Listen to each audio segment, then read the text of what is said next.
आप सभी लोगों को नमस्कार। मैं नमिता आपका सभी का अपने YouTube चैनल एस्ट्रोपल्स बाय नमिता में स्वागत करती हूं और आज मैं आप लोगों के सामने लेकर आ रही हूं। हम जब देखते हैं किसी का ऑरा यानी कि सामने देखने पर किसी को ऐसा प्रतीत होता है कि हम इन्हें देखते रहें या इनसे बातें करते रहें, और जब हम उनकी बातें सुनते हैं, वो बहुत कम शब्द भी बोलते हैं या सामने खड़े रहते हैं, तो उनकी एनर्जी जो होती है वो हमें प्रभावित करती है। तो हमारी जन्म कुंडली में ऐसे कौन से ग्रह हैं जो हमें ये सब चीज़ें बताती है। अगर हम देखें, कुछ ऐसे हमारे नक्षत्र भी हैं और हमारे लग्न भी हैं।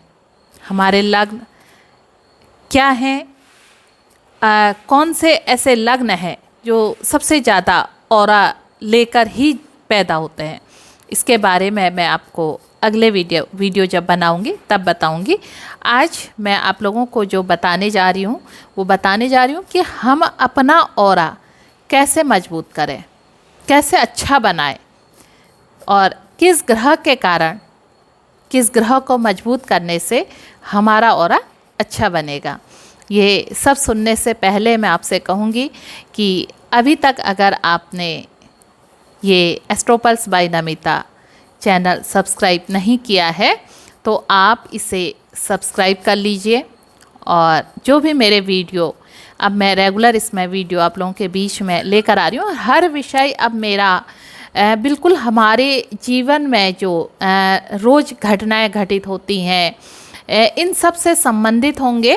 और ग्रह हमें हमारे निजी जीवन में कैसे प्रभावित करते हैं, हमारे कार्यक्षेत्र में हमें कैसे प्रभावित करते हैं, कैसे अगर हम अपने करियर की तैयारी कर रहे होते हैं उसमें हमारे जब बिल्कुल ऐसा लगता है कि इस बार हमारा सिलेक्शन इसमें पक्का हो जाना है, लेकिन आखिर वो नहीं हो पाता है, ऐसा किन वजहों से होता है, ये सब वीडियो आपको एस्ट्रोपल्स में प्राप्त होंगे। और एस्ट्रोपल्स आपके लिए अब लेकर आ रहा है जो आपकी समस्याओं पर काम करेगा और आपको समाधान देगा। तो आप हमारे एस्ट्रोपल्स से जुड़ सकते हैं। आप इसीलिए मैं जो कह रही हूँ आपसे कि आप जो इस चैनल को जब आप सब्सक्राइब करेंगे तो आपको ये सब चीज़ें यहाँ पे प्राप्त होंगी। तो हम बात कर रहे थे ऑरा की। तो हमारा ऑरा कैसा है, हम जब सामने वाले से अपनी बात कहते हैं वो हमारी बातों को कितना फॉलो करते हैं, कितना मानते हैं, ये आता कैसे है। सबसे पहले इसके लिए हमें जीवन में कम बोलना, मौन रहना, बिना मांगे किसी को कुछ भी ना बताना, किसी की निंदा में शामिल ना होना, अगर हम ऐसा करते हैं तो यह हमारे ऑरा को मजबूत करते हैं। तो इसमें जो ऑरा मजबूत करने के लिए सबसे जो एक बेहतर उपाय है वो है मौन। मौन भी कैसा, ऐसा मौन नहीं कि जो आपको तनाव की तरफ ले जाए। कई बार हम कहते हैं कि हमारे पास बोलने के लिए कोई नहीं है, हमारे पास बातचीत करने के लिए कोई नहीं है, और हम ऐसे में क्या करते हैं, चुपचाप रहने लगते हैं और धीरे हम कब उस मौन में डिप्रेशन में चले जाते हैं और वो हमारा एक तरह से तनाव बन जाता है। मैं इस मौन की बात बिल्कुल नहीं कर रही हूँ।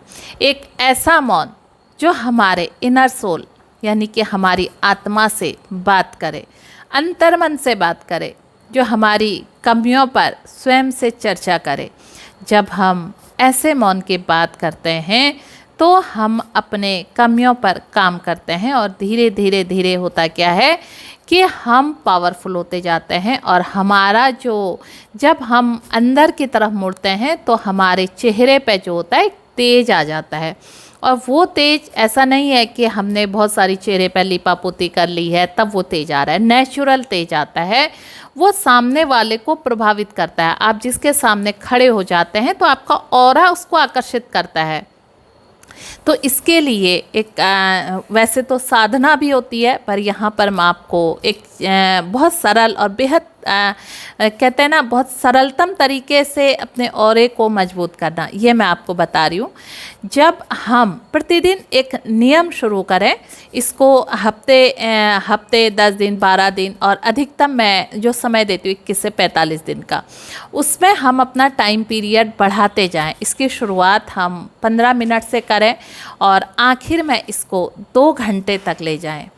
2 घंटे का ऐसा समय जिसमें हम किसी से बातचीत ना करें और जीवन में उस वक्त हम बिल्कुल मौन रहें। और ये मौन हमारी मतलब भी बहुत ज़्यादा शोरगुल भी है और हम उसमें हिस्सा नहीं ले रहे हैं, तो वहाँ पर भी आप कोशिश कर सकते हो कि आप जब मौन रहना सीख जाते हैं तो आपको वो बातें, बाहर की बातें, ये सब चीज़ें सुनाई देना बंद हो जाती हैं। ये बहुत एक लंबे प्रोसेस के बाद होता है, लेकिन शुरुआत में आप घर में भी हैं या आप ऑफिस में भी हैं, आप काम भी कीजिए, सब कीजिए, लेकिन उस बीच में आप बिल्कुल मौन रहिए।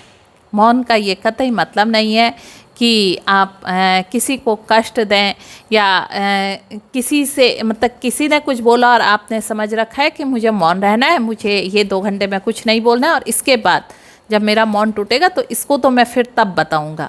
ये बातें भी बताऊंगा या बताऊंगी, दोनों के लिए ही है वो। और ये बातें भी हमारे मन में बिल्कुल भी नहीं आनी चाहिए। हर चीज़ हमारे प्रारब्ध से जुड़ी है। जब भी हम मौन रहते हैं तो सबसे पहले चिंतन करें, आज जो भी परिस्थितियां हैं वो मेरे प्रारब्ध के कारण हैं, और जो परिस्थितियां मेरे प्रारब्ध के कारण हैं, क्या मैं इन परिस्थितियों को अपने पक्ष में कैसे कर सकती हूँ। इसका उत्तर जब हम ध्यान, मौन में बैठे होते हैं तो फिर हमें मिल जाता है। अच्छा, मौन रहने के बाद आपकी एकाग्रचित्ता बढ़ती है, आप एकाग्रचित होते हैं, आपके काम में मन लगता है। अगर आप बीपी या शुगर, कोई भी ऐसा पेशेंट हैं तो उसमें भी आपको राहत मिलती है। अब ये किस ग्रह के कारण ये सब चीज़ें होती हैं? जन्म कुंडली में जहाँ बुध हमें वाचाल बनाता है, बहुत बोलना सिखाता है क्योंकि बुध किशोर है, तो वहीं गुरु जिसके घर में बुध जाके नीच के हो जाते हैं, वो हमें मौन रहना, गंभीर रहना।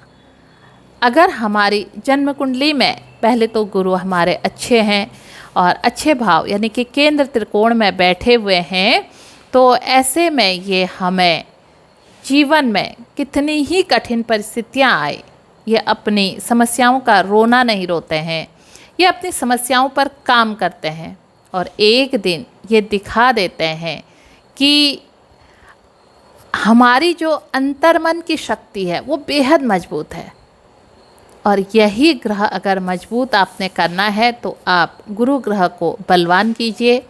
गुरु को कैसे बलवान करते हैं इसके भी बारे में मैं आपको बताऊंगी और इसके बेहद सरल, बहुत छोटे छोटे उपाय मैं आप लोगों के बीच में लेकर आऊँगी, जिससे गुरु ग्रह को मजबूत किया जाता है। जिसके गुरु बृहस्पति मजबूत होंगे जन्म कुंडली में, वो लोग वाचाल नहीं होंगे, वो चिंतन करते होंगे, वो छोटी छोटी परिस्थितियों में घबराते नहीं हैं, वो धैर्य नहीं खोते हैं।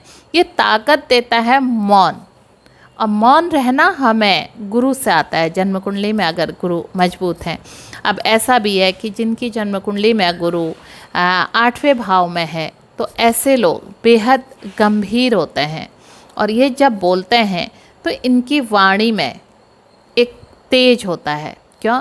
क्योंकि गुरु की जो 7वीं दृष्टि है वो दूसरे भाव पर जाती है, और जब गुरु 7वीं दृष्टि से दूसरे भाव को देखते हैं तो उस जातक की वाणी को ये निखार देते हैं और उनकी वाणी में सरस्वती का वास हो जाता है। इसी तरह गुरु अगर 9वें भाव में है, ये केंद्र त्रिकोण का भाव है, यहाँ पर रह के गुरु आपके व्यक्तित्व में ही एक चमक ले आते हैं और आप अपनी वाणी के तो धनी होते ही हैं, व्यक्तित्व के धनी हो जाते हैं। 10वें भाव अगर आपके 6ठे भाव में गुरु हैं, तो यहाँ पर रह के ये अपनी 9वीं दृष्टि से आपके 2nd हाउस को देखते हैं, तो ऐसे में भी आप अपने अंदर वो सब चीज़ें ला सकते हैं। अगर ऐसा नहीं है तो आप कोशिश जब करेंगे मौन रहने की, अगर आपके गुरु ग्रह 2nd हाउस में ही है या आप गुरु कहीं पर भी हैं, अगर आप मौन रहते हैं तो आप गुरु को भी मजबूत करते हैं।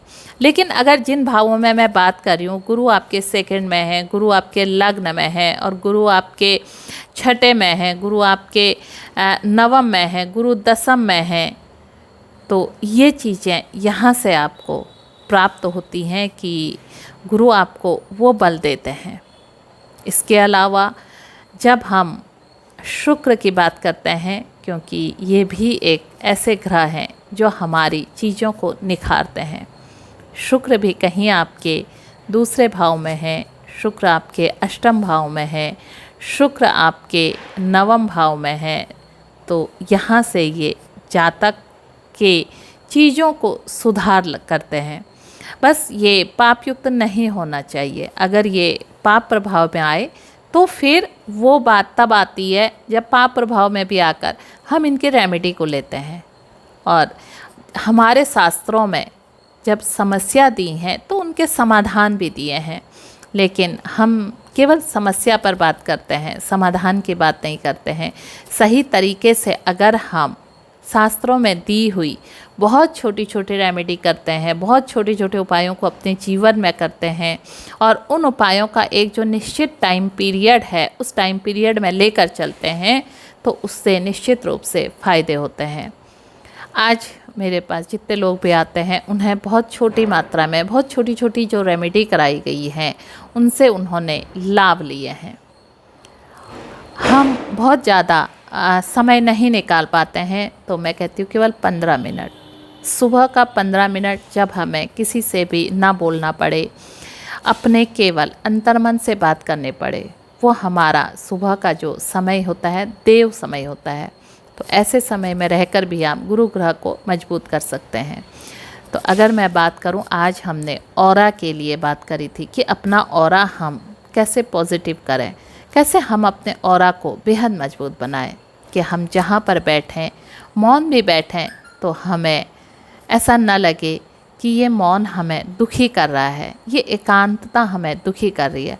और जब हमें अंतर्मन अपनी आत्मा से बात करनी आ जाती है, तो उसके बाद से हमारा एकांत हमारे लिए श्राप नहीं, अभिशाप नहीं, बल्कि वरदान बन जाता है। और ऐसे ही तमाम साधु सन्यासी जो होते हैं वो इसी एकांत समय का लाभ लेकर अपने जीवन को ही बदल देते हैं। जिन लोगों को इस एकांत में मौन रहना आ गया, आजकल हमारे मौन को सबसे ज़्यादा तोड़ता कौन है? हमारे फ़ोन कॉल्स। हमारे रिलेटिव्स जब हमें, या हमारे जानने वाले, हमारे मित्र लोग हमें फ़ोन करते हैं, तो उनसे हमारी एकाग्रचित्ता भंग होती है। और चाहे फ़ोन में आप सोशल मीडिया लो, आप कोई भी चैट साइट लो, अगर हम इनमें भी इन्वॉल्व, माना हमने कहा कि अरे हमें मौन रहना है, किसी से बात नहीं करनी है, और फ़ोन हमारे हाथ में है, तो ये मौन नहीं है। जब आप मौन हैं तो आप अपने पूरे इस संसार से अपना कनेक्शन कट करके केवल अपने इनर सोल, अपने अंतर आत्मा से आप जब कनेक्शन जोड़ते हैं, तो ही आप उस मौन का फ़ायदा ले पाते हैं।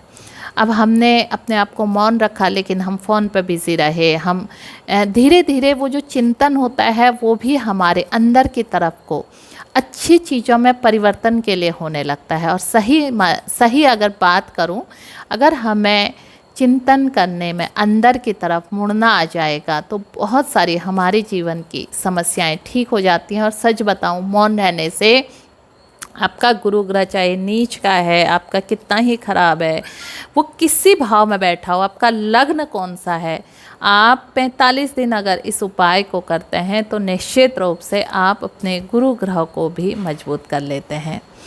आज मैं मौन को लेकर इसलिए आई, आज इस शोरगुल भरी दुनिया में जहाँ पर हमारा सारा समय एक तरह से सोशल मीडिया ने हैक कर लिया है, इसमें हम अपने लिए, हम एकांत तो हैं लेकिन अपने साथ अपने लिए नहीं हैं। ये एकांतता हमें, अगर थोड़ा सा नेट ख़त्म हो जाए, नेट ना आए, तो हमें परेशान करने लग जाता है। तो ऐसे बहुत सारे अपने आप मौन रहकर आप अपने किसी धार्मिक ग्रंथ को उठाइए, उसे पढ़िए। बहुत सारे ऐसे पुराण हैं, जब आप उन्हें पढ़ते हैं शांत मन से, जब आप गीता का अध्ययन करते हैं, तो कहीं ना कहीं हम अपने ऑरा को पॉजिटिव कर रहे होते हैं। बहुत छोटी सी चीज़ें हैं जिसे अगर हम जीवन में अपनाएं तो हमारा अंतर्मन, हमारी आत्मा और हमारा ऑरा सब कुछ मजबूत होता है। साथ में हमारा जो गुरु बृहस्पति हैं, इस जन्म कुंडली के सबसे कारक ग्रह, शायद अगर ये शुभ भाव में आ जाएं तो कई सारी चीज़ें हमारे जीवन की ठीक कर देते हैं। क्योंकि गुरु ही हमारे धन के कारक, गुरु ही हमारे ज्ञान के कारक, संतान के कारक, देखा जाए तो समाज में आध्यात्मिकता के कारक, सामाजिक में जो हम समाज सुधार की बातें करते हैं उसके, इन सब चीज़ों के कारक जो है ना गुरु हैं। ज्योतिष में अगर आपके गुरु अच्छे हैं तो आप ज्योतिष में आपका फलित लगने लग जाता है, आपके रेमेडी, आपके उपाय काम करने लग जाते हैं। तो इसलिए अपने गुरु को मजबूत करने के लिए आप कुछ समय मौन रहना सीखिए, और धीरे धीरे जब आप मौन रहना सीख जाएंगे तो आप अपने अंतर आत्मा से बात करके अपने आप में ही आप बहुत सारे सुधार कर लेंगे। आज का विषय मेरा यही था कि हम किस तरह अपने ऑरा को मजबूत करें, और आज मैंने ऑरा के लिए गुरु ग्रह को बताया। ऐसे ही बहुत सारे हमारे दैनिक जीवन से जुड़ी चीज़ें हैं जिनको करके हम अपने 9 ग्रहों को ठीक कर सकते हैं। ये मैं आप लोगों के सामने धीरे धीरे करके एक एक करके विषय लेकर आऊँगी। और अभी तक आपने astro pulse by Namita subscribe नहीं किया है तो आज मैं कहूँगी कि आप इसे सब्सक्राइब कर दीजिए, ताकि मेरे जो भी वीडियो आएँ वो आप तक जल्दी पहुँच जाएँ। और आप जब सब्सक्राइब करेंगे तो बेल आइकन भी अवश्य प्रेस कर दीजिएगा, ताकि मेरे सारे वीडियो आप तक जल्दी पहुंच जाएं। फिर मिलते हैं एक नई वीडियो के साथ, तब तक के लिए आप सभी को मेरा नमस्कार, धन्यवाद।